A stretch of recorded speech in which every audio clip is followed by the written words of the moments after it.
ከቆየ በኋላ ሞቱንና ትንሣኤውን ሁሉ አይተው አሁን ሊሸኙት ባለው ሰዓት ላይ አንድ የሚገርም ጥያቄ ጠየቁ። ያ ጥያቄ ይህንን አይነት ህይወት ላለፈ ሰው ጭራሽ አብሮ አይሄድም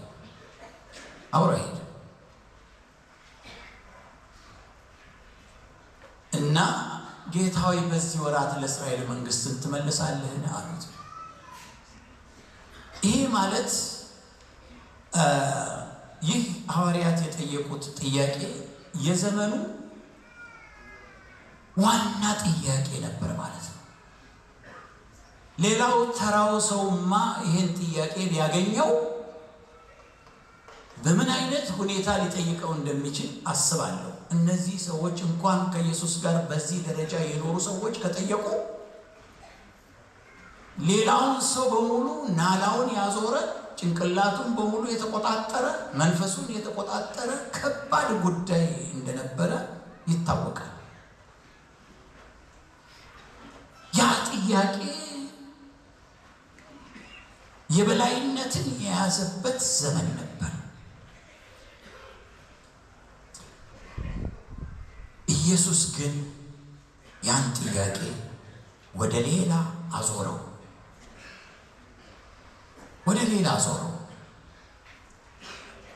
ይህን ታውቁ ዘንድ ለእናንተ አልተሰጣችሁ፣ መንፈስ ቅዱስ በእናንተ ላይ በወረደ ጊዜ ኃይል ትቀበላላችሁ፣ በኢየሩሳሌም፣ በይሁዳ፣ በሰማርያ እስከ ምድር ዳርቻ ምስክሮቼ ትሆናላችሁ። አሁን የዚህ መሪ ቃል በተለይ ያተኮረው አንድ ቃል ላይ ነው፣ መዋጀት የሚለው ላይ። መዋጀት ማለት ሌላ ወስዶት የነበረውን ነጥቆ ወይም ከፍሎ የራስ ማድረግ ማለት ነው። አሁን ኢየሱስ ክርስቶስ ዋጀን ስንል ምን ማለታችን ነው? በሌላ እጅ ነበርን፣ ሌላ የሚቆጣጠረን ነበር፣ ሌላ ይጠቀምብን ነበር። አሁን ግን ኢየሱስ ክርስቶስ ዋጋ ከፍሎ ከተያዝንበት አላቆ የሱ አደረገን ማለት ነው።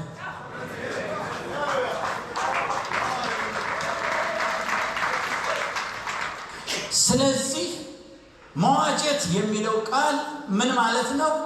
የሌላ የነበረውን ነገር ገልብጦ የራስ ማድረግ ማለት ነው። ወይም ለሌላ እድል ሰጪ የነበረውን እድል ነፍጎ የራስ እድል ማድረግ ማለት ነው። እዚች ጋር አሁንም አቅልላችሁ አትዩብኝ፣ ለምሳሌ ለመጠቀም ነው። አንድ ክፉ ሁኔታ ለአንዱ ክፉ ሲሆን ለሌላው እድል ይሆናል። ተሳስቻለሁ? አሁን አንድ ታማሚ ሰው እያለ ወደ ሆስፒታል ሲሄድ ለታማሚው እውታ ነው፣ ለሐኪም ቤቱ ገቢ ነው።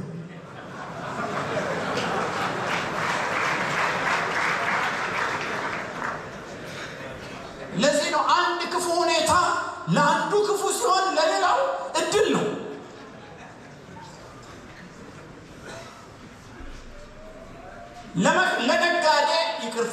ለነጋዴ መክበሪያው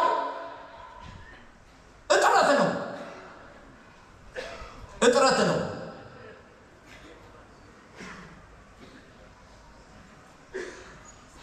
ለጋዜጠኛ እድሉ ወሬ ነው። ካልተሳሳትኩ በአንድ ወቅት በ83 ዓመተ ምህረት እኛ የምንኖርበት ሰፈር እዛ አጠገባችን አንድ የመሳሪያ ግምጃ ቤት ነበረና እሱ ፈነዳ። ማለት ኃይለኛ ኤክስፕሎዥን፣ ኃይለኛ ፍንዳታ ተፈጠረ። ሂልተን ሆቴል አንድ የቢቢሲ ጋዜጠኛ ነበረና ያን እሳት ሲያይ ወሬ ያገኘው ብሎ ከንፎ በታክሲ ሲሄድ እርር ብሎ ሞቷል። ለሬሳ ሳጥን ሻጭ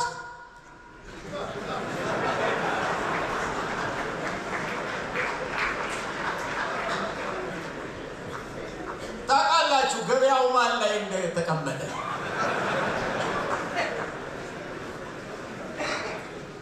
ሰው የሚባል ባይሞት ኖሮ በጣም ከስሮ ነበረ። ሬሳ ሻጭ፣ ሬሳ ሳጥን ሻጭ። የገረመኝ አንድ ታሪክ ሰምቼ በጣም እንደመገረምም እንደመሳቅም ያደረገኝ አንድ ከተማ ውስጥ አሁን ኢትዮጵያ ላይ ኮቪድ-19 መንደር የሚባል አለ አሉ። ከተማውን አልነገራችሁ። ይሄ ኮቪድ-19 መንደር የሆነው በሙሉ የቀበሌ ሰራተኛ የወረዳም የምንም በሙሉ በኮቪድ ቤቱ ተዘግቶ ባለበት ሰዓት ደፍረው አንድ ሜዳ ላይ የሰፈሩ ሰዎች ጨረቃ ቤት ሰርተው ኮቪድ-19 መንደር ይባላል አሉ።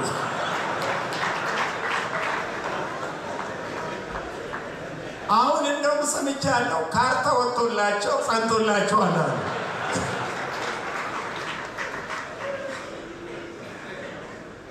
ምን ለማለት ፈልጌ ነው መሰላችሁ? ጊዜን ተአነጣጥረው የራሳቸውን ለማድረግ የሚዘረጉ ሰዎች ብፁዓን ናቸው። ሌላውን ሳያዩ ማለት አሁን ኢየሱስ ክርስቶስ የሐዋርያት ሥራ ምዕራፍ 1 ቁጥር 8 ላይ 6 ጀምሮ የተናገረው ቃል ሮማውያን በአጠቃላይ ዓለምን ይገዙ በነበረበት ጊዜና በተለይ ደግሞ እስራኤል አካባቢ በጣም ኃይለኛ ማነቆ ስለነበረ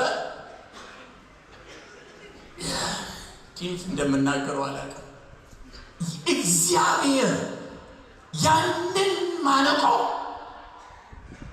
በጣም እንደሚጠቀምበት አድርጎ እነሱ ስለ ሌላ ነገር ይጠይቃሉ። ኖ እቺ ለኔ እድል ናት፣ ለወንጌሌ እድል ነው አለ። ይገርማችኋል በዛ ዘመን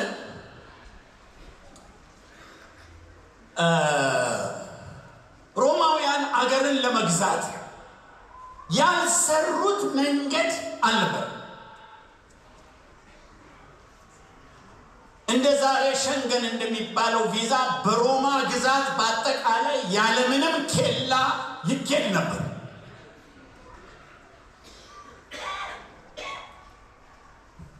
ያችን እግዚአብሔር ሐዋርያት ከሀገር አገር እንዲሄዱባት አደረገባት።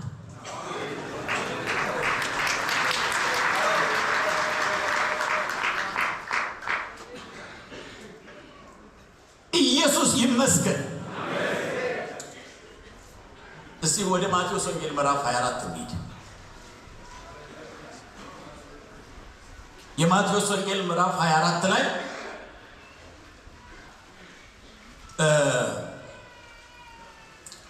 ብዙ ነገሮች በዚህ ክፍል ላይ ተጽፈዋል። በጣም የሚያሳዝኑ ደስ የማይሉ ነገሮች ተጽፈዋል።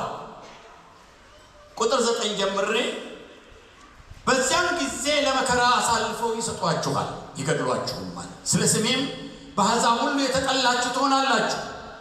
በዚያን ጊዜም ብዙዎች ይሰናከላሉ፣ እርስ በርሳቸውም አሳልፈው ይሰጣጣሉ፣ እርስ በርሳቸውም ይጣላሉ።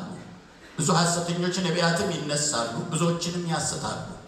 ከአመፃም ብዛት የተነሳ የብዙ ሰዎች ፍቅር ትቀዘቅዛለች። እስከ መጨረሻም የሚጸና ግን እርሱ ይድናል። ለአሕዛብም ሁሉ ምስክር እንዲሆን ይህ የመንግስት ወንጌል በዓለም ሁሉ ይሰበካል፣ በዚያን ጊዜም መጨረሻው ይመጣል።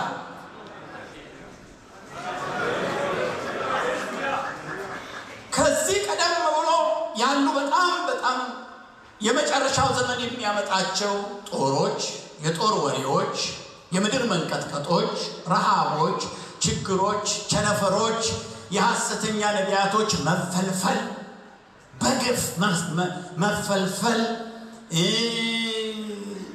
በጣም የፍቅር መቀዝቀዝ ሌሎችም ይሆናሉ። እዛ መካከል አለ ኢየሱስ ለኔ ወንጌል የሚመች የአየር ሁኔታ ማለት ያ ነው አለ።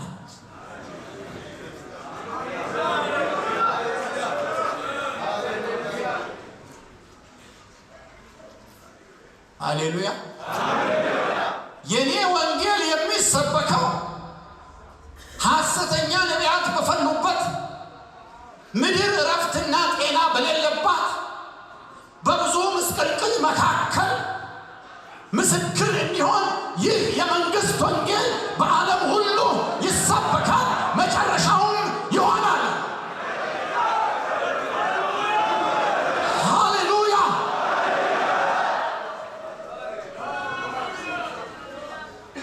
ምን ታስባላችሁ? ይህንን ዘመን ይህ ሁሉ ምስቅልቅል ባለበት ሁኔታ ውስጥ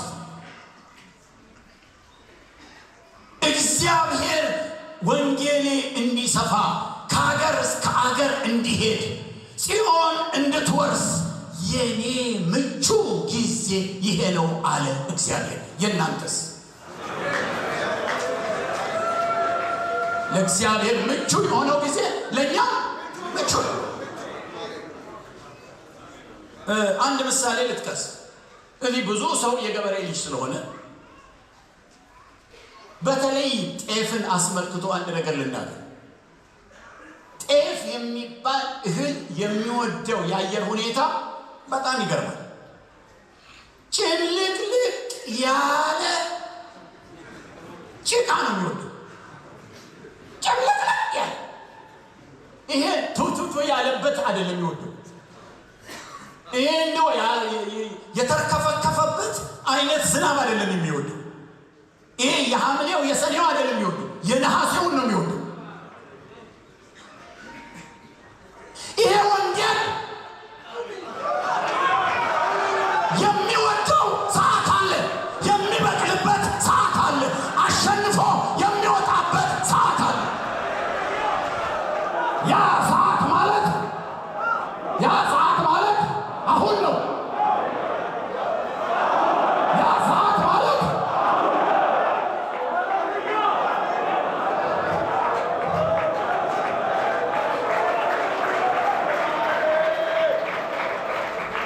ኦ ሃሌሉያ።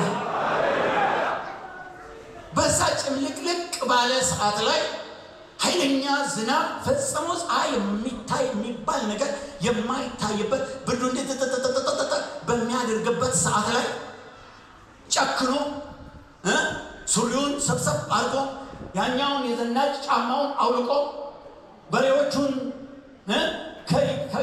ከጋጣቸው አውጥቶ ሞፈሩን ይዞ ሆ የሚል ሰው ህዳር ላይ ባለጤፍ ይሆናል። ጭቃ ላይ ጨለማ ላይ የምናየው ምንድን ነው? ምቹ ጊዜ ነው ለወንጌል።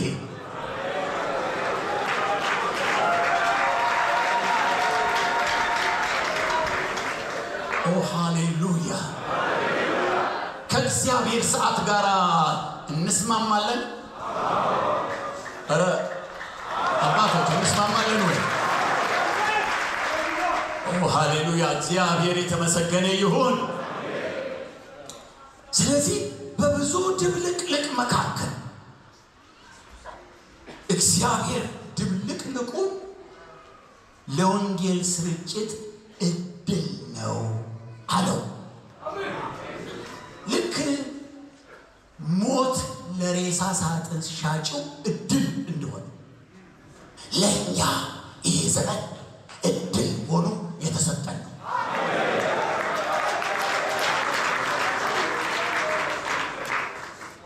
እግዚአብሔር ይመስገን። እሺ ወደምታውቁት ቃል ልውሰዳችሁና ኢሳይያስ ምዕራፍ 60 ጋር እንሄዳለን። ምዕራፍ 60 ቁጥር 1 እስከ 3 ድረስ ይህንኑ ነገር ነው የሚያሳየው። ይህንን አንዴ በምሳሌ አንዴ በመሳሰል አንዴ በእርሻ የተናገርኩትን ነገር ነው ቀጥታ የሚናገረው። እንዲህ ብሎ ብርሃንሽ መጥቷልና የእግዚአብሔርም ክብር ወጥቶልሻልና ተነሺ። አብረን ተነሺ አብሪ። እነሆ ጨለማ ምድርን ድቅድቅ ጨለማ አሕዛብን ይሸፍናል። ነገር ግን በአንቺ ላይ እግዚአብሔር ይወጣል፣ ክብሩም በአንቺ ላይ ይታያል። አሕዛብም ወደ ብርሃንሽ፣ ነገሥታትም ወደ መውጫሽ ጸዳል ይመጣሉ። ዓይኖችሽን አንስተሽ በዙሪያሽ ተመልከቺ፣ እነዚህ ሁሉ ተሰብስበው ወደ አንቺ ይመጣሉ።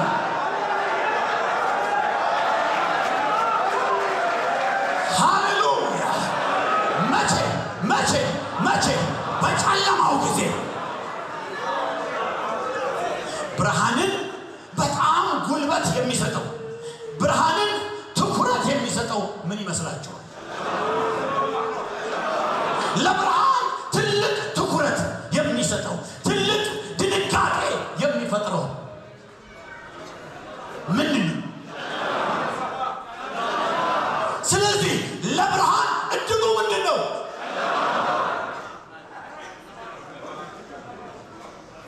ለብርሃን እድሉ ምንድን ነው? ይህን ዘመን ጨለማ ነው ብለን የምናስብ፣ በብዙ ነገሮች የተያዘ ነው ብለን የምናስብ እድሉ ለማ ነው?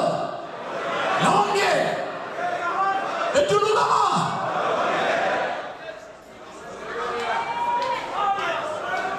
ሃሌሉያ ሃሌሉያ ሃሌሉያ ሃሌሉያ! እስቲ እናመስግነው ኢየሱስ። ሃሌሉያ!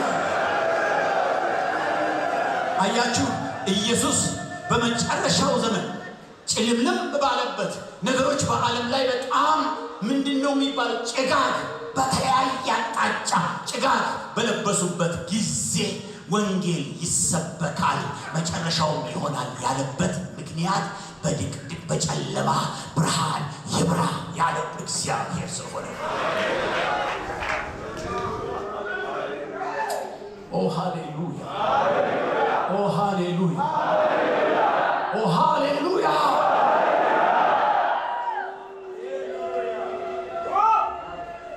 ስለዚህ ዘመኑን መዋጀት ከወንጌል ጋር ሲያያዝ እንዴት ይሆናል መሰላችሁ? ዘመኑ ጨለማ መሆኑ ያ ጨለማ ለዚች ቸርች ጨለማ እንዲሆን ግን አይደለም። ለዚች ቸርች እድል፣ የምን እድል? የወንጌል እድል፣ የመስፋት እድል፣ የመብዛት እድል እንዲሆን እግዚአብሔር ያመቻቸው ነው። እንዴት ይገርማል! ትንሽ እስቲ እግዚአብሔር ይርዳንና የሆነ መንቃት ውስጥ ይክተተን። ጌታ ኢየሱስ መጽሐፍ እንደሚለን የተወለደው በአውግስጦስ ቄሳር ዘመን ነው። በአውግስጦስ ቄሳር ዘመን ነው። አውግስጦስ ቄሳር ኢየሱስ ሊወለድ ባለበት ሰሞን አዋጅ አወጀ። ሰው ሁሉ እንዲጻፍ። የት? በቤተልሔም። እሱ የሆነ አንድ የሕዝቡን ቁጥር ሊወቅ በዛ ልክ ግብር ለማስገባት ያሰበው ነገር ይኖረው እዛ ውስጥ አላውቅም እኔ። ግን ብቻ ሰው ሁሉ ይጻፋል። እርጉዝ ሳይቀር ይጻፋል። ቀኗ የደረሰ ይጻፋል። ሕፃን፣ ወንድ፣ ሴት፣ ሽማግሌ ሳይቀር ይጻፋል። የት ደግሞ? ቤተልሔም። ትንቢቱ ይፈጸም ዘንድ የሰውየውን አዋጅ ተጠቅሞ እግዚአብሔር ቃል ኪዳኑን ፈጸመ። ሮሜ ምዕራፍ 5 ቁጥር 6 ላይ ግን ሲናገር ዘመኑ ሲደርስ ይላል ክርስቶስ ስለ ኃጢአተኞች ሞተ ይላል። ዘመኑ ሲደርስ ይላል። የአውግስጦስ ቄሳር ትእዛዝ ምክንያት ነበር እንጂ ዘመኑ የኢየሱስ ነበር። ሃሌሉያ። ሁለተኛ ቆሮንቶስ ጋር እንሂድ። ሁለተኛ ቆሮንቶስ ምዕራፍ 4 ከቁጥር 1 ጀምሮ ከቁጥር 3 እና 4 እንዲህ ይላል። ወንጌላችን የተከደነ ቢሆን እንኳን የተከደነባቸው ለሚጠፉ ነው፣ ለእነርሱም የእግዚአብሔር ምሳሌ የሆነ የክርስቶስ የክብሩ ወንጌል ብርሃን እንዳያበራላቸው የዚህ ዓለም አምላክ የማያምኑትን ሐሳብ አሳወረ። ክርስቶስ ኢየሱስን ጌታ እንደሆነ እንጂ ራሳችንን አንሰብክምና ስለ ኢየሱስም ራሳችንን ለእናንተ ባሪያዎች እናደርጋለን። በክርስቶስ ፊት የእግዚአብሔርን የክብሩን ዕውቀት ብርሃን እንዲሰጥ በልባችን ውስጥ የበራ በጨለማ ብርሃን ይብራ ያለ እግዚአብሔር ነው። ኦ ሃሌሉያ! በጨለማ ብርሃን ይብራ ያለ እግዚአብሔር ነው። ሌላ ቃል ላንብብ። የሐዋርያት ሥራ ምዕራፍ 7 ቁጥር 5 እና 6 ላይ በዚያችም የእግር ጫማ እንኳ ስለ አብርሃም ነው የሚናገረው፣ የሚያህል ርስት አልሰጠውም። ነገር ግን ልጅ ሳይኖረው ለእርሱ ከእርሱም በኋላ ለዘሩ ርስት አድርጎ ይሰጠው ዘንድ ተስፋ ሰጠው ይልና ቁጥር 17 ላይ እግዚአብሔርም ለአብርሃም የማለለት የተስፋው ዘመን ሲቀርብ፣ እስቲ የተስፋው ዘመን ሲቀርብ በሉ እስቲ። አንድ ጊዜ ብቻ እንጨምራለን። የተስፋው ዘመን ሲቀርብ። ጥሩ አትርሱ። እንግዲህ ሲቀርብን በተለይ አትርሱ። የተስፋው ዘመን ሲቀርብ ዮሴፍን የማያውቀው ሌላ ንጉሥ በግብፅ ላይ እስኪነሳ ድረስ ሕዝቡ እየተጨመሩ በግብፅ በዙ። እርሱም ወገናችንን ተተንኩሎ ሕፃናትን በሕይወት እንዳይጠብቁ ወደ ውጭ ይጥሉ ዘንድ አድርጎ አባቶቻችንን አስጨነቀ። በዚያን ጊዜ ሙሴ ተወለደ።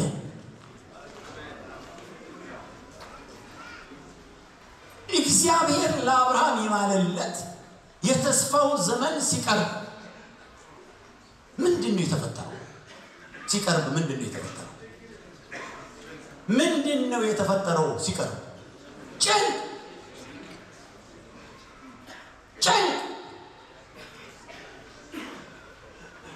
ሲቀርብ ምንድን ነው የተፈጠረው?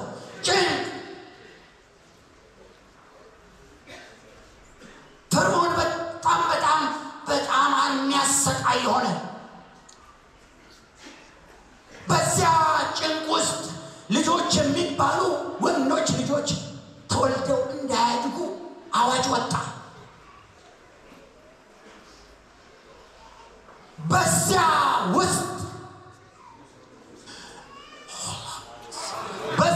ውስጥ ሙሴ ተወለደ።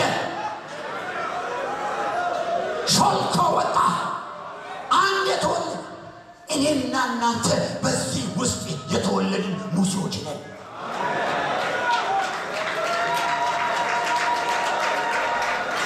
በዚህ ዘመን ውስጥ እግዚአብሔር የወለደን የእግዚአብሔርን ዓላማ የተሸከምን ሰዎች ነን። የምታምኑ አላችሁ? በዚያ ውስጥ ሙሴ ተወለደ። እግዚአብሔር ይመስገን። ግን የሙሴ መወለድ ብቻ አይደለም። ምን ይላል? የተስፋው ዘመን ሲቀርብ፣ ኦ ሃሌሉያ!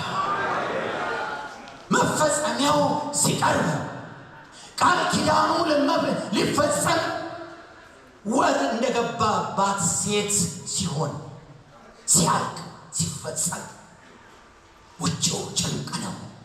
እዛ መካከል ደግሞ የተወለዳለ እግዚአብሔር ይመስገን።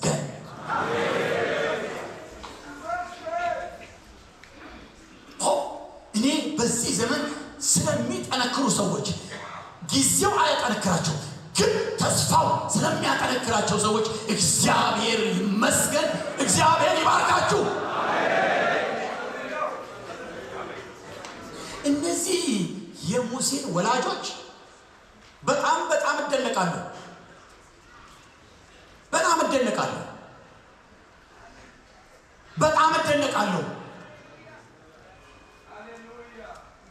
እንዴት አንድ ተራ ወላጅ፣ አንድ ባሪያ ወላጅ ከፈርዖን ፖሊስና ከፈርዖን ምንድነው የሚባለው መርማሪዎች ሊያመልጥ የማይችል ቤተሰብ ምን አደርጋለሁ ብሎ ነው ልጅ የሚደብቀው? የት ድረስ አደርሳለሁ ብሎ ነው ልጅ የሚደብቀው? ልጅ የሚያስደብቀው ነገር አንድ መረዳት አለ። አንድ ዘመን እየታየው ነው። አንድ የቀረበ ጊዜ አለ። ምናልባት ይህንን ልጅ እያሳደግኩ እያለሁ ያ ሰዓት ይደወል ይሆናል ብሎ ሃሌሉያ ሃሌሉያ። አያችሁ፣ የሚያጠነክረን የሚያጸናን፣ ሃሌሉያ፣ በጭንቅ ውስጥ የሚያጸናን ነገር ቢኖር ምንድነው? የኛ ሰዓት ስለደረሰ ነው።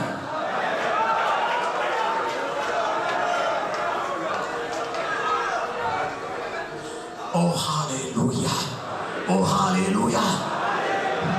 ይሰማችኋል? ሃሌሉያ።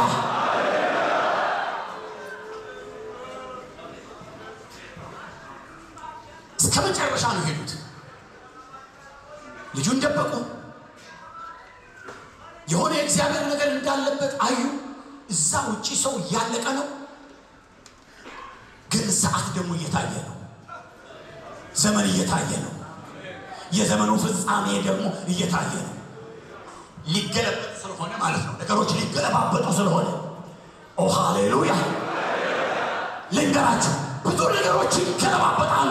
ይሄ የእግዚአብሔር ቃል ኪዳን ይፈጸም ዘንድ፣ የአብርሃም ተስፋ ይፈጸም ዘንድ እቺ ምድር እቺ መጨረሻ ሰዓት ላይ በእኛ እጅ ላይ ትሆናለች። በዚች ቤተክርስቲያን እጅ ላይ ትሆናለች። የሚያምን ሃሌሉያ ይበል።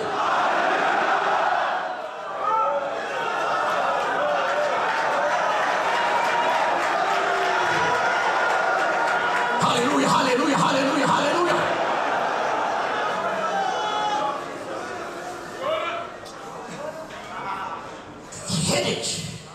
ሄዱ እነዛ ቤተሰቦች እንደምንም የተወሰነ ደረጃ ሲደርሱ ግን አሁንም ያ ድምፅ ሲያሰማ ልጁ ሲጮህ ምን ሲል ምናምን ሲል ያው ሰው እንደሚሰማ ሲታወቅ አሁንም ተስፋ መቁረጥ የለም። ለምን? ዘመኑ ደርሷልና። ስለዚህ እህት እየጠበቀች እዛ ውሃ ዳር የሰማይ አምላክ ያያል። እየሰማን ነው፣ እያየን ነው። እየሰማን ነው፣ እያየን ነው። እግዚአብሔር ይመስገን።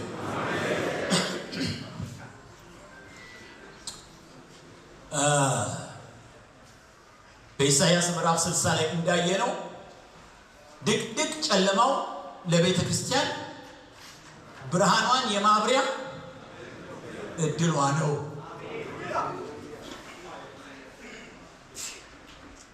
እግዚአብሔር ይመስገን። ጽዮን አቤት ወይ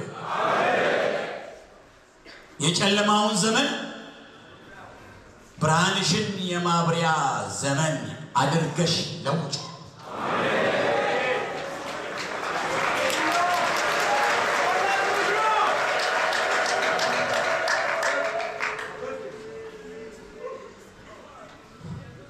አንድ ቃል ላንብብ። ዳንኤል ምዕራፍ 2 ላይ ዳንኤል ምዕራፍ 2 ኢየሱስ ይመስገን። ዳንኤል ምዕራፍ 2 ቁጥር 21 ላይ እንዲህ የሚል ቃል አለ።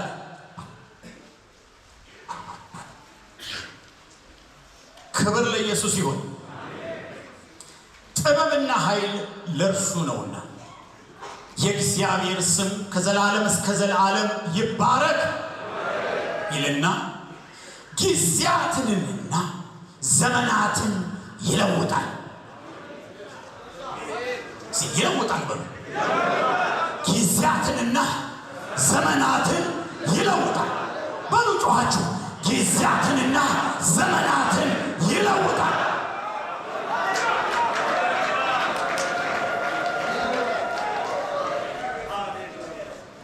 ነገስታትን ያፈልሳል፣ ነገስታትን ያስነሳል። ጥበብን ለጠቢባን እውቀትንም ለአስተዋዮች ይሰጣል።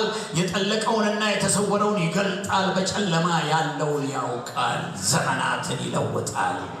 ሃሌሉያ ሃሌሉያ። ሰቆቃወ ኤርምያስ ምዕራፍ 5 ቁጥር 21 ላይ ዘመናችንን እንደ ቀድሞ አድስ ይላል። ኦ ሃሌሉያ። ይለውጣል።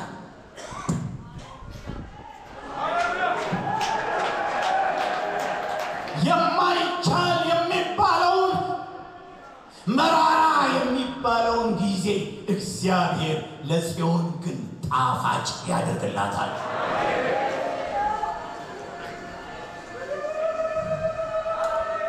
ኦ ሃሌሉያ ኦ ሃሌሉያ ሃሌሉያ። እስቲ አንዴ አባቶችን በመሃል ላስገባ። በቀጥታ ከዚህ ከዘመን መዋጀት ጋር ከወንጌል ጋር በቀጥታ ያለ ትርጉም ዕብራውያን ምዕራፍ 11 ጋር ልውሰዳችሁ። ዕብራውያን ምዕራፍ 11 ይሄ በጣም ደስ ይላል። በጣም አሁን ሃሌሉያ እንደምትሉ በጣም አስባለሁ። ምዕራፍ 11 ቁጥር 12 ላይ ምዕራፍ 11 ቁጥር 12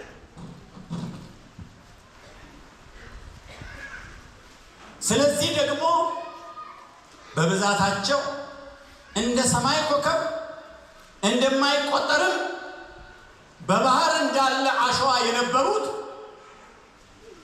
የሞተን ሰው እንኳ ከመሰለው ከአንዱ ተወለዱ።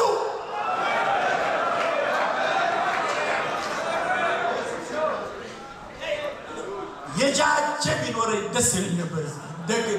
በጣም ብዙዎቻችሁ ትልቅ ሽማግሌ የሚባል እዚህ ሰባ ነው ወይም እንጂ እንደዛ ውስጥ ይሄ ቤተ ክርስቲያን እናቶች እግዚአብሔር ይባርካችሁ። እነዚህ ሁሉ እንደ ሰማይ ኮከብ የማይቆጠሩት የሞተን ሰው ከመሰለ ከአንዱ ተወለዱ። የሞተን ሰው ከመሰለ ማለት ከጃጀ ካፈጀ። እዚህ ቤተ ክርስቲያን ያረጀ ያፈጀ የለም፣ የሚወልድ ነው ያለው።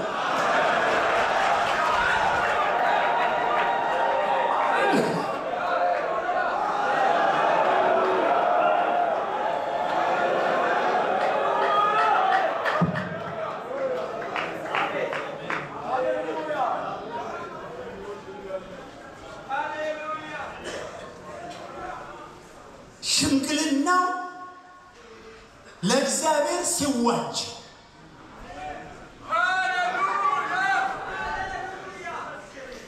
ሲቀየር ማለት ሃሌሉያ። ልክ እንደ አብርሃም ሲዋጅ የጽዮን ሽማግሌዎች እንደውም በስተርጅናቸው የባህር አሸዋን የማይቆጠር ያህል ይወልዳሉ። በወንጌል ብዙ ነፍሳትን ያመጣሉ።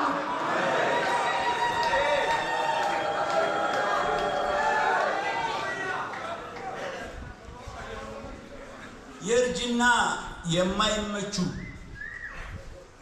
ዘባራቂነት፣ ተረት አውሪነት፣ ድንጋይ ላይ ቁጭ ብሎ የጥንቱን ማውራት፣ መታከት፣ መበሳጨት እያሉ መኖር ሲገለበጥ ሲዋጅ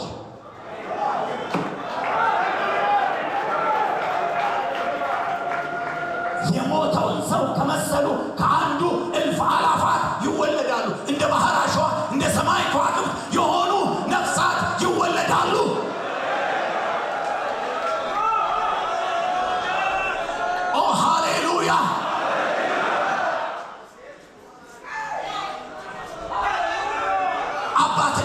ለወንጌል ሲዋጅ አባትነት ለወንጌል ሲዋጅ እንደ ባህር አሸዋ የማይቆጠሩ ይወለዳሉ።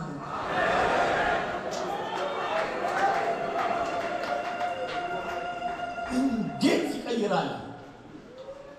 እንዴት ይቀይራል! ሃሌሉያ ሃሌሉያ።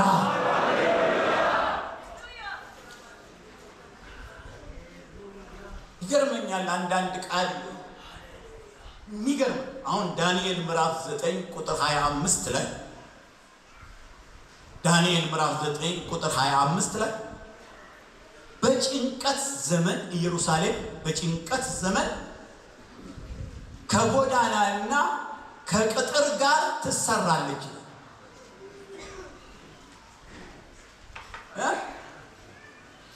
በጭንቀት ዘመን ከጎዳናና ከቅጥር ጋር ትሰራለች።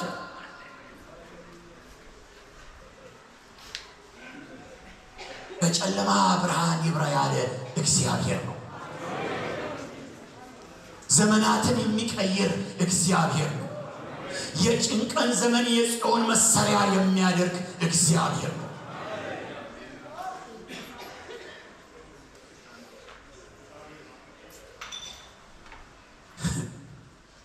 አስቴርና መርዶክዮስ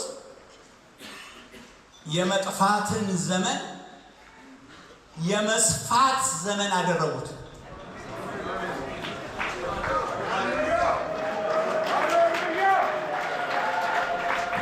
ሃሌሉያ። ያን ጽሑፍ አስቀየሩትና እግዚአብሔር ይመስገን ይደምሰሱ ይጥፉ የሚለውን አዋጅ አስቀይረው አስገልብጠው እንደው አይሁድ ያልሆነ በአይሁድ ላይ የሚነሳ በሙሉ ይጥፋ ተብሎ ሰው ሳያምን አይሁድ ለመሆን ሰልፍ የያዘበት ዘመን መጣ።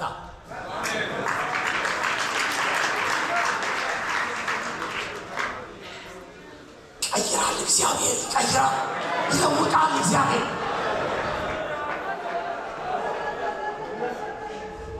ይለውጣል፣ የራሱ ያደርጋል። ዘመንን ገልብጦ የራሱ ያደርጋል። የጽዮን አድርጎ እንጂ ይላል።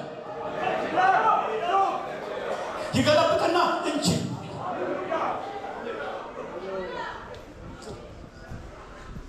እግዚአብሔር ይመስገን። በሐዋርያት ሥራ ምዕራፍ 8 ላይ ስትመለከቱ የተበተኑትም ቃሉን እየሰበኩ ዞሩ ይላል። መበተኑ መጥፋት መሆን የነበረበት መበተን ተገለበጠና ተዋጀና መስፊያ ሆነ። ኢየሩሳሌም አካባቢ ብቻ የነበረው ወንጌል በአሕዛብ ሁሉ እንዲበተን አደረገው። በዓለም ሁሉ እንዲበተን፣ በዘመኑ በነበረው ዓለም ላይ ሁሉ እንዲበተን አደረገው። ስደቱን ለወንጌል መስፋት ገለበጡት። ሃሌሉያ እግዚአብሔር ይመስገን። እኔ ዛሬ የምመኘው በጣም ልቤ ውስጥ የሚመኘው አንድ ኃይለኛ የእግዚአብሔር መንፈስ በእያንዳንዳችን ላይ እንዲወርድ።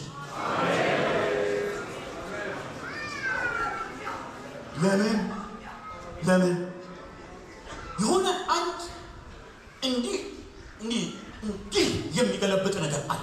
መንፈስ ቅዱስ ሲወርድ እንዲህ አላማሽ እንዲህ የሚገለብጥ ነገር ዓለምንም ይሁን አንተንም ይሁን ሁኔታዎችንም ይሁን ዘመንንም ይሁን ጊዜንም ይሁን አገርንም ይሁን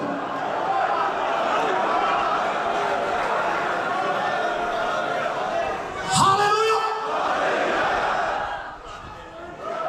ሃሌሉያ።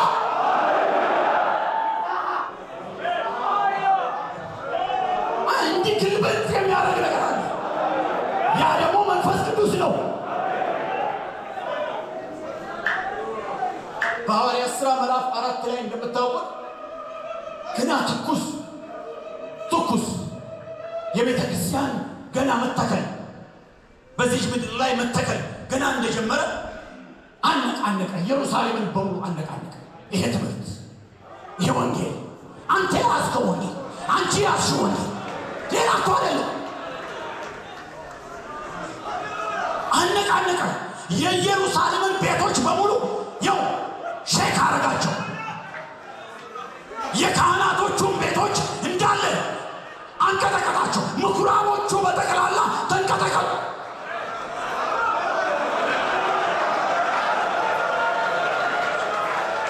ሃሌሉያ። ከዚያም በኋላ አድመው ሽማግሌዎቹ፣ ምኖቹ፣ ፈሪሳውያን፣ ሰዱቃውያን በሙሉ አድመው አንድ ነገር ብትናገሩ ካሁን በኋላ እንቅ ቁርጥርጥስ ነው ምናደርጋችኋል።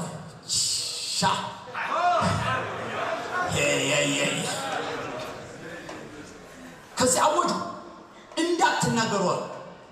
በረዘቡ ነገሮች ሁሉ የተዘጋጉ መሰለ። ከዚያም በኋላ ወደ ወገኖቻቸው መጡና አንድ ላይ ሆነው ጸሎት ጀመሩ። ልክ ሲጸልዩ ይጸልዩበት የነበረው መሬት ተናወጠ።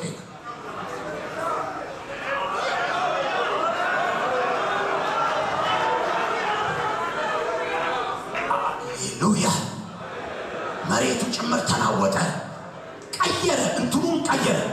ያ መሬት ሲናወጥ እኔ ዝም ብሎ መንቀጥቀጥ አይደለም የሚታየኝ ያለው፣ ያ መሬት አዋጅ እያወጀ ነው። ከአሁን በኋላ የፈሪሳውያን ዘመን፣ ከአሁን በኋላ የእነዚህ ካህናት ዘመን በቃ እያለ ነው። እኔ ላይ ሄሎ፣ እኔ ላይ መሬት እንዲህ እያለች ነው፣ ምድርቷ እንዲህ እያለች ነው ያለችው። እኔ ላይ ከዛሬ ጀምሮ ከሐዋርያት በስተቀር የሚረግጥ ማንም የለም። ወንጌልን ለመስበክ ከሐዋርያት በስተቀር በሌላ የሚረግጥ የለም ነው ያለችው።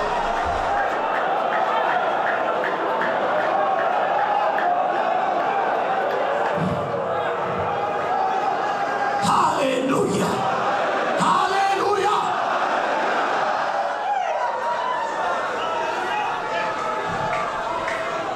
ምድርም ተንቀጠቀጠች ይላል። ኖ ሞር ከአሁን በኋላ እነዚህ ሁሉ እኔ ላይ እየረገጡ አፋቸውን አይከፍቱም። ከአሁን በኋላ ጴጥሮስ ነው የሚመላለስብኝ። ከአሁን በኋላ ጳውሎስ ነው የሚሰብክብኝ። ከአሁን በኋላ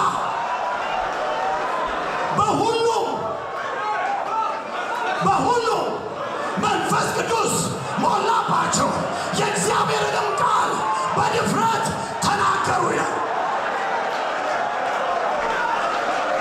ሃሌሉያ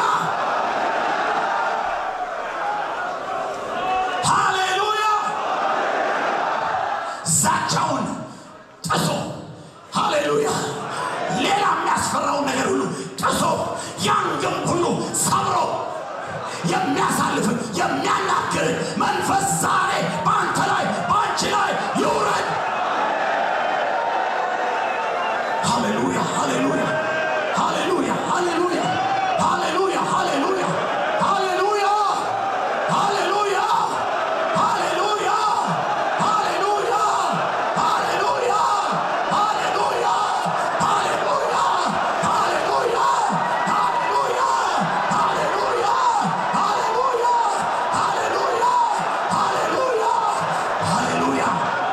ሃሌሉያ ሃሌሉያ ሃሌሉያ ሃሌሉያ ሃሌሉያ ሃሌሉያ ሃሌሉያ። ወንድሞች ምንድን ነው የሚለው? ኤፌሶን ምዕራፍ 1 ቁጥር 13 እና 14 ምንድን ነው የሚለው? ምን ነው የሚለው? በተስፋው መንፈስ በመንፈስ ቅዱስ ታስተማችሁ፣ እርሱም የርስታችን መያዣ ነው፣ ሁሉን ለራሱ እስኪዋጅ ድረስ፣ ይህም ለክብሩ ይሆናል። መንፈስ ቅዱስ ሲወድ ዘመንን ለራሱ፣ አንተን ለራሱ፣ ጊዜን ለራሱ፣ እርሻውን ለራሱ። ሃሌሉያ። ይውረድ እግዚአብሔር መንፈስ፣ የእግዚአብሔር ኃይል። ሃሌሉያ። በየአጥቢያው በየንዑስ ሰበካው፣ በየቅርንጫፍ ሰበካው፣ በየሰበካው ይህ የእግዚአብሔር መንፈስ ሲወርድ በዛ አጥቢያ ሰፈር ያለው በዚያ ንዑስ ሰፈር ያለው በዛ ሰበካ ሰፈር ያለው በሙሉ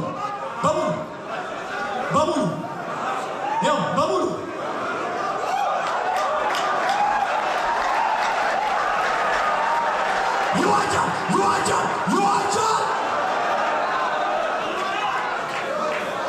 ሐሰተኛ ነቢያት የወሰደውን ሌላም የወሰደውን በሙሉ መንፈስ ቅዱስ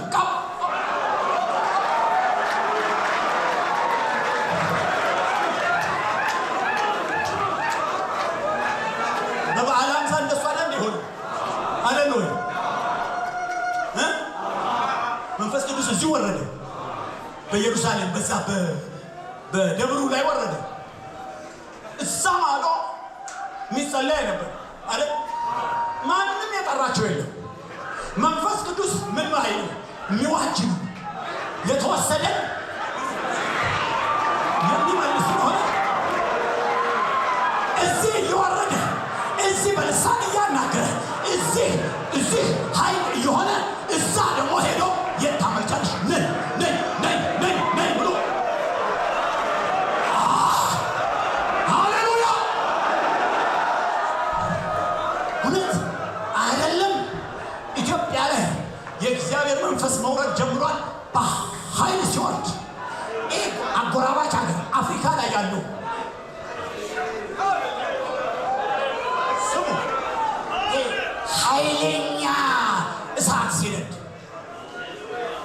ኃይለኛ እሳት ሲነድ አንድ ቦታ ላይ ከፍተኛ እሳት የሚባለው የጫካ እሳት ሲነድ ጎረቤት አገር ያለ ዛፍ እርጥበቱ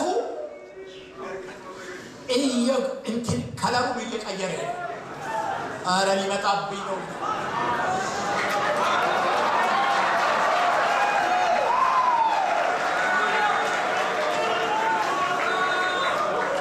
የእሳቱ ጉልበት አንድ ቦታ ላይ ያለ የእሳት ጉልበት አጎራባቾቹን በሙሉ ዛፎችና ቅጠሎች በሙሉ እንዲህ ያንቀጠቅጣቸዋል። ነገ ምን ሊያደርጋቸው? እሳቱ እነሱ ላይ ሊዘንባቸው። አሁን ግን ያንቀጠቅጣቸዋል። አሁን ይኸውላችሁ በየሃይማኖቱ እየተንቀጠቀጠ ያለው ለምን መሰላችሁ? እሳቱ ሊበላው። ሃሌሉያ!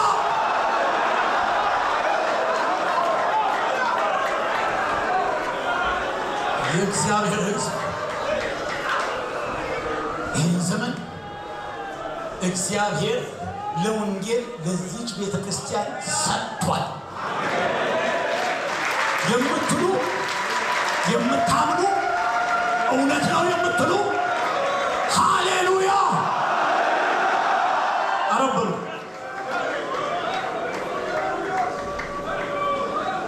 ኦ ሃሌሉያ!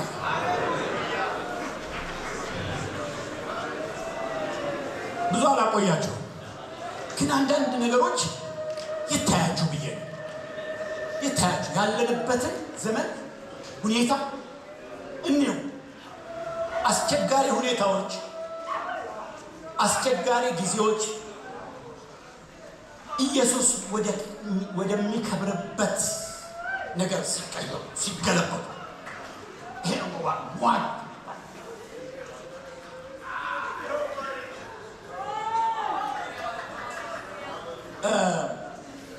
ይህን ልንገራችሁ።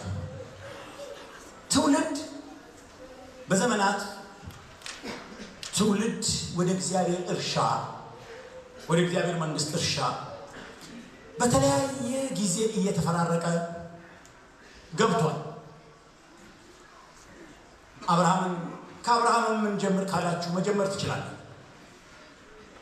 ዳዊትም ጋር እየሄዳችሁ እያላችሁ የነቢያትን ዘመን አልፋችሁ የሐዋርያት ጋር መጣችሁ።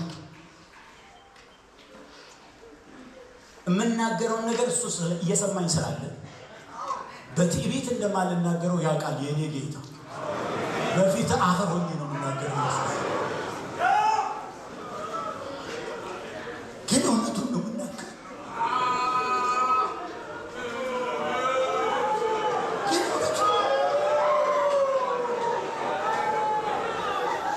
እና ወደዚህ እርሻ ይውላችሁ እንዲህ እየተፈራረቀ ነቢያት እያለ ሐዋርያት፣ ከዛም ሐዋርያት በሐዋርያት አገልግሎት የዳኑ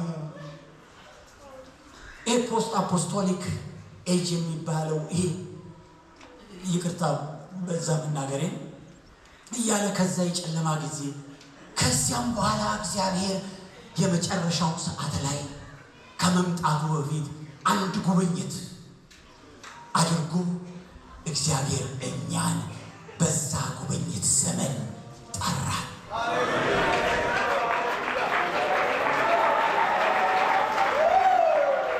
የእግዚአብሔር ሰዎች በዛ ጉብኝት ዘመን ጠራን። የእግዚአብሔር ባሪያዎች በዛ የመጨረሻዋ እድል በሆነች ዘመን ጠራን። የመጨረሻዋ ትራምፔት ወይም መለከት ከመነፋቷ በፊት ጠራን። በዓላማ ነው የጠራን።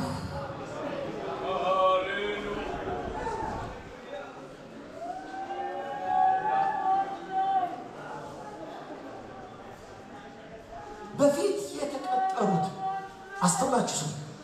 በፊት የተቀጠሩት ወይም ወደዚህ እርሻ የገቡት ከአብርሃም ጀምሮ እያላችሁ ከሙሴም እያላችሁ የተንፏቀቃችሁ የነቢያትንም ዘመን እያያችሁ ሄዳችሁ የሐዋርያትንም ዘመን እያያችሁ በጣም ባጭር ጊዜ ነው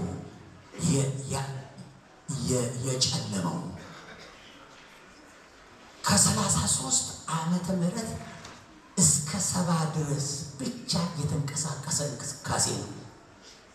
ይሄ ማለት 37 ዓመት ብቻ የተንቀሳቀሰ እንቅስቃሴ ጨለማ ወረሰው።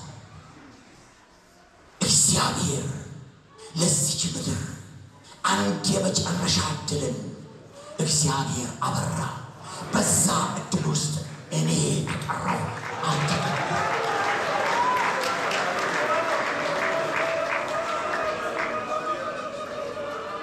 ለሰው ይህ በጣም የሆነ ነገር የሚያደርግ ነው።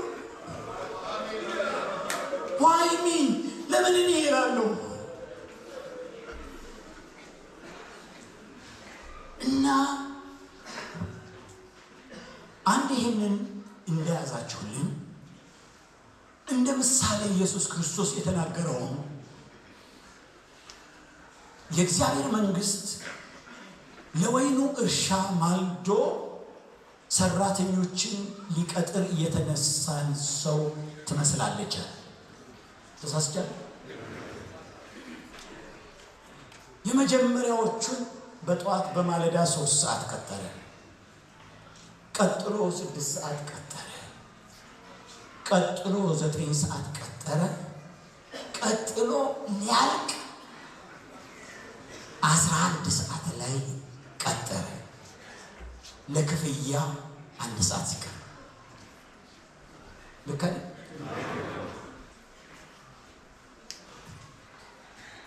እመለሳለሁ እንደገና። ግን ወደ ክፍያ ሲመጣ ክፍያው ላይ ያ የወይኑ ጌታ በቅድሚያ 11 ሰዓት ለተቀጠሩት ክፈሉ ተብሎ ቅድሚያ ክፍያ ላይ 1 ሰዓት ብቻ የሰሩት ክፍያ ይከፈላቸው ተባለ። መጀመሪያ እነዛ ከ3 ሰዓት ጀምሮ በተለያየ ሰዓት ላይ የተቀጠሩት በጣም አዘኑ። እንዲህ አሉ። ስሙ፣ በእግዚአብሔር ስሙ። እንዲህ አሉ፣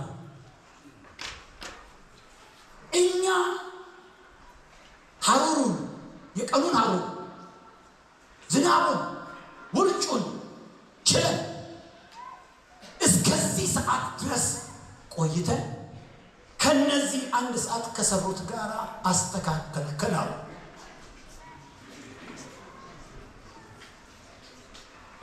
ጌታው ምንም አልበደልኩም ማለት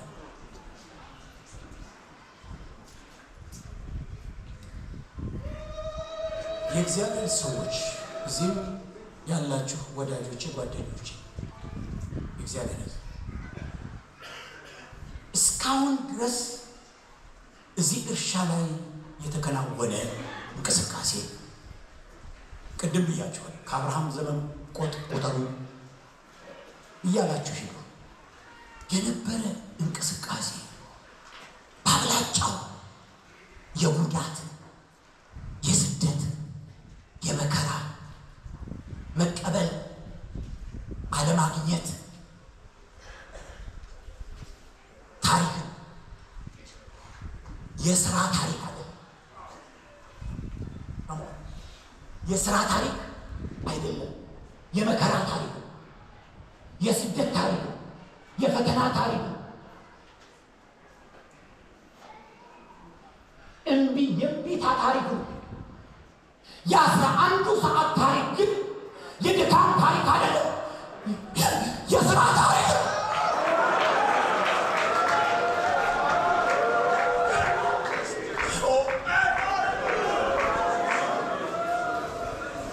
ስራ መቼ ነው የሚሰራው? በአብርሃም ዘመን አይደለም የተሰራው፣ በነቢያት ዘመን አይደለም የተሰራው፣ ኢቭን በሐዋርያት ዘመን አይደለም የተሰራው። ስራ የሚሰራው በዚህ ሰዓት።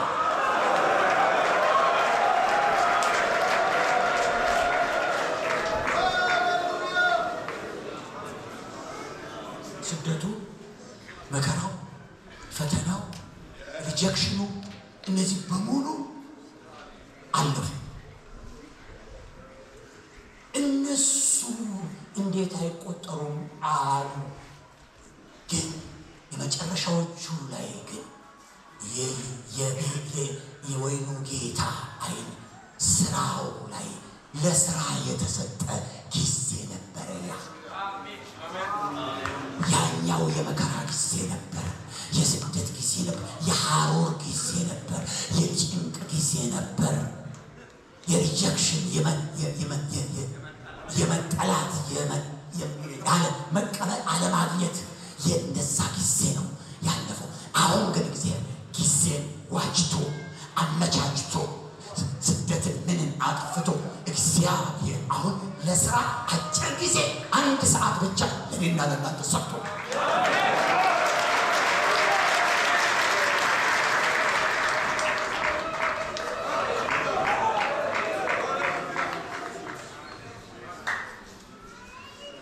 ሃሌሉያ ሃሌሉያ። ስለዚህ ዘመኑን የማን እናድርገው? የእኛ እናድርገው፣ የወንጌል እናድርገው። ምንም ብዙ ይሄን ያህል አሌጎሪ ምንድን ነው? በጣም ይሄ ዙሪያ ጥምጥም የሆነ ትርጉም አያስፈልግም። እችኑ ቃል በወይን ጠጁ ልንገራችሁ፣ በወይን ጠጁ በቃና ወይን ጠጁ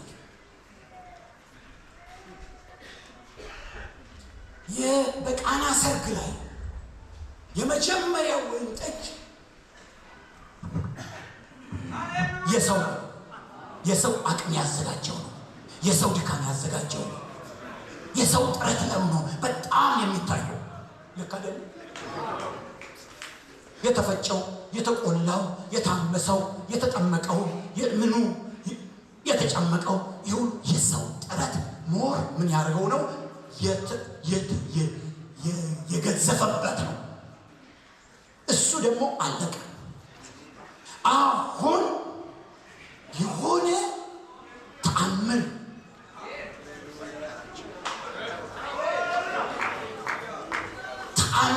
ያጀበው ስራ ነው አሁን የሚሰራው። አሁን የመጨረሻውን መልካሙን ነገር ለመጨረሻው ሰዓት ጠብቀዋል። መልካሙን ነገር ለመጨረሻው ሰዓት ጠብቀዋል ማለት ያለፉ ዘመናት ወደ ወይኑ እርሻ የገቡ ሰራተኞች በጣም ብዙ ሌበር፣ በጣም ብዙ ድካም፣ በጣም ብዙ ኢንቨስት የተደረገ የመጨረሻው ግን ኢየሱስ ገብቶ አንተን ተጠቅሞ ትንሽ አንተን ነገር ብቻ ፈልጎ ሰበብ አንተ ሰበብ ሆነ፣ አንተ ሰበብ ብቻ ሆነ። እግዚአብሔር እጅን የመጨረሻውን ሰዓት ሪቫይቫል፣ የመጨረሻውን ሰዓት መንፈሳዊ እንቅስቃሴ፣ የመጨረሻውን ሰዓት የነፍሳት መዳን ትንሽ ብቻ እንደው በእግዚአብሔር ልለምን ውሃውን ብቻ እዛ ጋን ውስጥ ሙላ። እግዚአብሔር ታምራት ይሰራል። ትንሽ ብቻ እንንቀሳቀስ።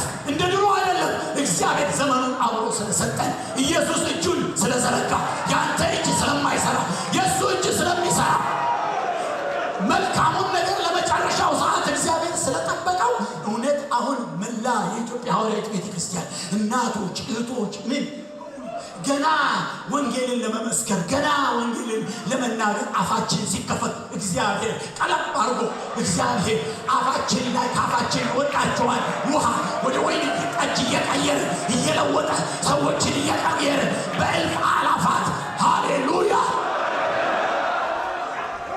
በሚሊዮኖች ወደምናጠምቅበት የእግዚአብሔር እጅ እንቅስቃሴ ውስጥ እንግባ።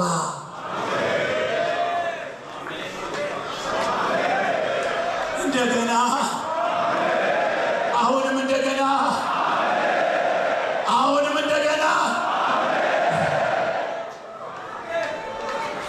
ካላመናችሁ ይጨምራል። አሁንም ማስረጃ ከፈለጋችሁ አሁንም እጨምርላችሁ። ይህ መጨረሻው ላይ ያለ ነገር በሙሉ የእግዚአብሔር እንቅስቃሴ ሙሉ ለሙሉ ይሄ ማለት ምን ማለት ነው? ትንሽ ብቻ የሰው ሰበብ የሚፈልግበት የእግዚአብሔር እንቅስቃሴ አሁን 100 ዓመት ኖህ ከልጆቹ ጋር መርከብ ሲሰራ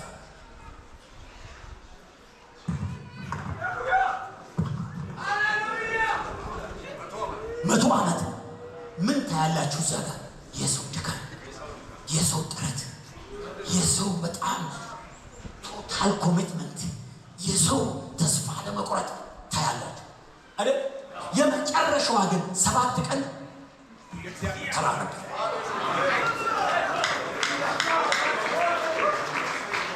የእግዚአብሔር ተራ ሲመጣ 7 ቀን 7 ቀን በምድር ላይ ያለ አራዊት እንስሳት 2 7 እየሆነ ግቡ ገና ከአፉ ሲናገር ኖ አንበሳ ግባ፣ ሴት አንበሳ ግቢ።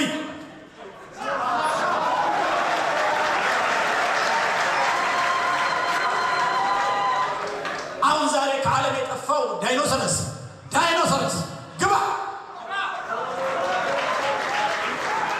ይሄ እናንተ ዛሬ ቼብላችሁ ምትሸሹት ነብር፣ ሴት ነብር፣ ወንድ ነብር ግቡ። 7 እንዳትበዙ፣ ከ7 እንዳታንሱ፣ ከ2 ይሄ የመጨረሻ የመግባት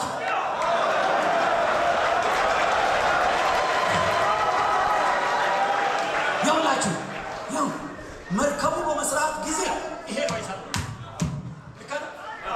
ይሄ ነው የሰራው። እግር ነው ያንን የጎፈር እንጨት ለመቁረጥ ሄደው፣ ትከሻ ነው ያንን ተሸክሞ የመጣው። አሁን የመጨረሻው ግን ምላስ አንበሳ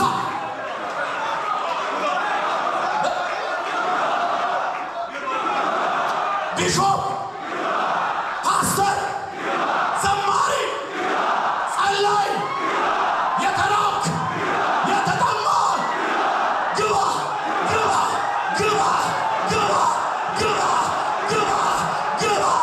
ይልሃል እግዚአብሔር። ሃሌሉያ!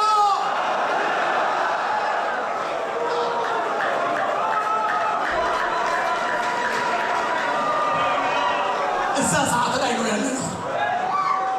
የሚደክመው ደክሟል፣ የሚለፋው ለፍልፏል፣ የሚሰደደው ተሰዷል፣ አውሬ የበላው አውሬ በልቶታል፣ የሚሰቀለው ተሰቅሏል፣ በነዳጅ ተከፍክፎበት የተቃጠለው ተቃጥሏል።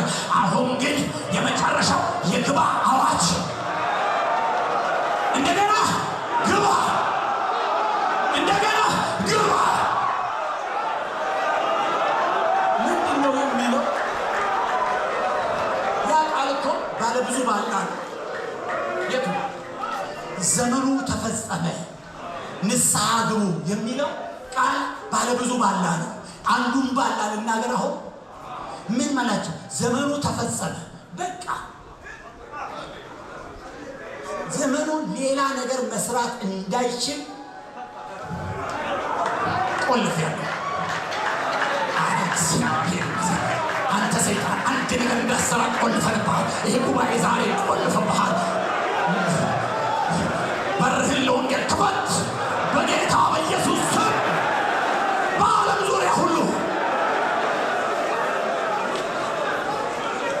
ሃሌሉያ ሃሌሉያ።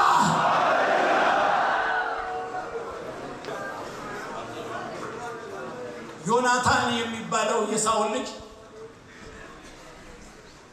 ፍልስጤም በጣም በከባድ ቁጥር ከበዋቸው አንድ የጦር መሳሪያ አልነበራቸው።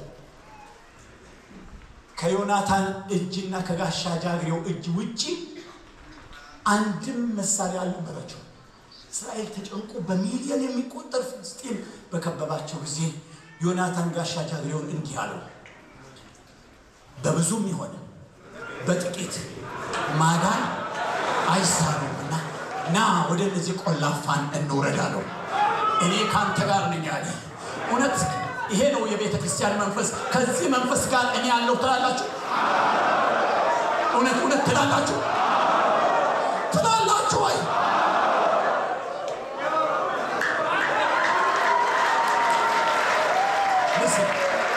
ስሙ፣ የሆነውን ነገር ልናገር። ከዚያም በኋላ ዮናታንና ጋሻ ጃግሬው ተነስተው በዛ የቦጼጽ በሚለው የጉርብጥብጥ ቦታ ለጠላቶቻቸው ታዩ ይላል። ከዚያ የሚገርም ነገር እዛ ጋር በአንድ ትልም ላይ ዮናታንና ጋሻ ጃግሬው 20 ሰው ገደሉ ይላል። 20 ቁም ነገር አለው ከሚሊዮን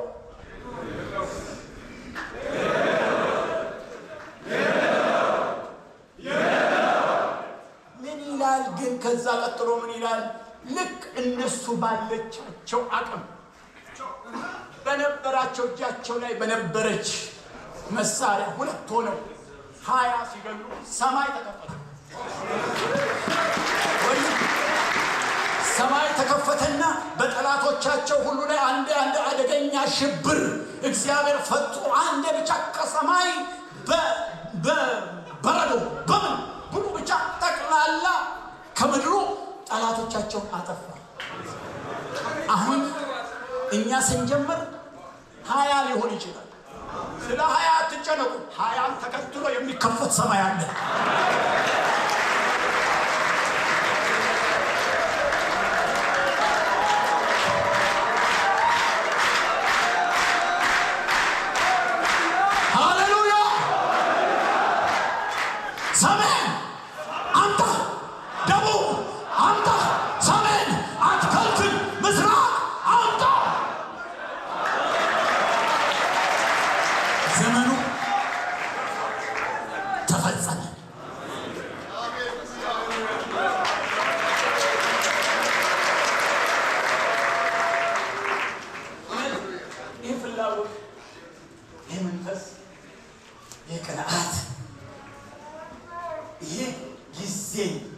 የቤተ ክርስቲያን የማድረግ ነገር ውስጣችሁ የሚፈራ ከሆነ እውነት እዛው እጅ ለእጅ ተያይዘን ኃይል ይውረድ። ኢየሱስ ይቃየው፣ ምድርን ይቃየው፣ አጥቢያችንን ይቃየው። ስጠን